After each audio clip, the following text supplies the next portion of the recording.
Dr. Melodie Mayberry-Stewart, welcome to Tunisia. Thank you. We're really happy to have you here, and you did the opening speech, basically, of TedxCarthage. How does it feel to be in Tunisia at this time of history?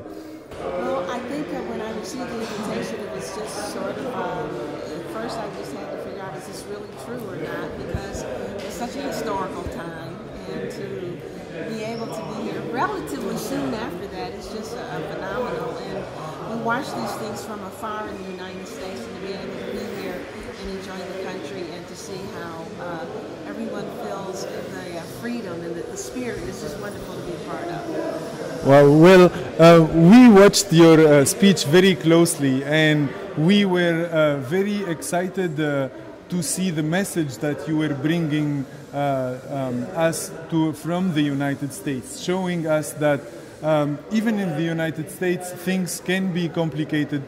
Things are, because people in Tunisia might feel that the US is so ahead of everyone else. And here in your presentation we could see that the picture doesn't look as perfect as we perceive her to be. Can you tell us a little bit more about that? Well, the approach I took was to exactly what you said. A lot of times we get our impression of a country based on a movie or a TV show, which is created and is staged. But the reality still is that we have many challenges, and with those challenges come opportunities. And so we can never take, even in the United States, what we have for granted. There are other countries that in some aspects are doing much better than we are. My particular interest around technology was that even though I'm a technologist, you can't forget that you are harnessing technology to improve the lives of those that cannot do it for themselves. So I was trying to get across that message in terms of here's the good, the bad, and the ugly, but there are opportunities, and technology allows us to make a difference. Well, we're happy to hear you talking about technology, but we also know that you worked in health systems for a long time. And in Tunisia, we just had our revolution, and we're trying to rebuild our country. What would be your advice for the politicians in Tunisia in terms of health systems and health policies in general? What would be the example that you would like them to see implementing in a country like here?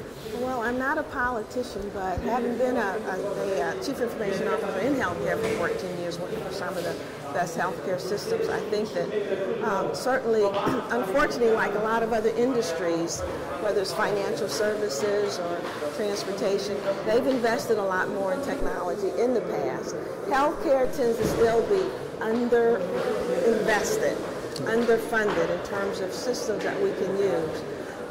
And the United States is no exception to that. I think from a government perspective, from a policy, if the policy is that everyone should have health care, but affordably, then certainly you're going to try to automate as many processes as you can, whether it's for the caregiver or it's for the individual that's sitting in the administration office, or if it's the individual sitting in a doctor's office that's scheduling that person, to be able to develop these paperless systems. One of the things that we're trying to do, and it's been talked about for the last 25 years, even when I was a CIO, was this electronic medical record.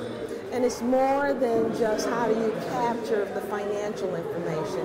It's what are we doing to really improve the productivity of the caregiver by putting information at their fingertips that allows them to deliver better care. And as a citizen, if I can have access to that care, even remotely. So my interest has always been in let's look at how we can bring technology together to share the information. The one thing in the United States that we hate to do is we go to a doctor's office, we go to the primary care physician for one set of information. They'll ask us the same information. Then we go to the specialist. They ask us for the same information. Then we go to the x-ray person and then the blood person. They ask us for the same information. And that's 5 or 6 people asking for the same information. Developing these central repositories from the beginning allows me to go throughout the healthcare system, and it drives the cost down from a government perspective. If I can drive the cost down for delivering care, I can then deliver care to more people.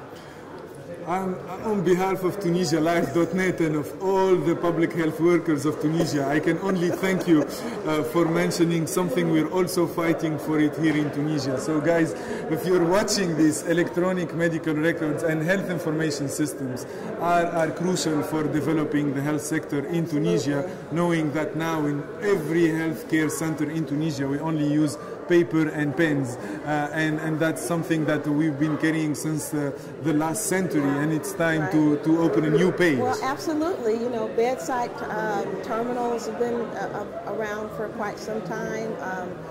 Pharmacy systems have been around, but it's the integration of them. And you have in Tunisia the perfect opportunity to develop a standard that can be used across the country and really be a showcase for other countries. Wow. Thank you so much, Dr. Melodie Mayberry-Stewart.